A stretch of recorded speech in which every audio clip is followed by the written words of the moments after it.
Pemerintah kota melalui Dinas Perdagangan Kota Makassar akan memaksimalkan peran dari tim Garda Pengendalian Inflasi dalam mengelola dan menjaga stabilitas harga pangan di pasaran.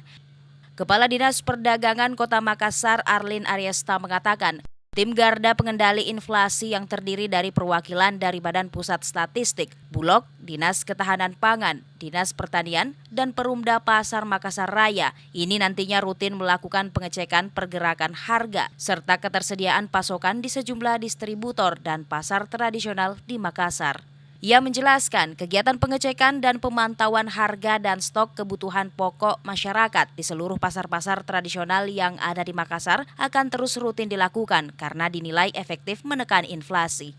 Kegiatan pengendalian inflasi ini merupakan sudah arahan pemerintah, itu ditindaklanjuti Bapak Wali Kota. Kita sudah siapkan langkah-langkah, skema-skema pengendalian inflasi itu sudah disusun oleh tim pengendalian inflasi. Kapan kita lakukan operasi pasar, kapan kita lakukan pasar murah, kapan kita lakukan koordinasi untuk kelancaran distribusi, kapan kita lakukan komunikasi yang efektif untuk menjaga semua ini, andil-andil komoditas, andil inflasi supaya tidak bergerak naik. Dan semua ini skema kita siapkan, Bahkan terakhir Pak Wali sudah menggagas untuk memberi kemudahan kepada masyarakat mendapatkan bahan pokok.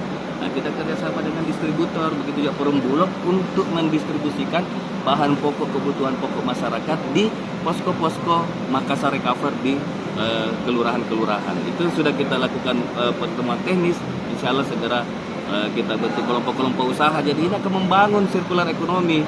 Mereka juga kelompok usaha itu akan menarik daripada produk-produk UKM dari lorong-lorong wisata untuk disalurkan ke konsumen.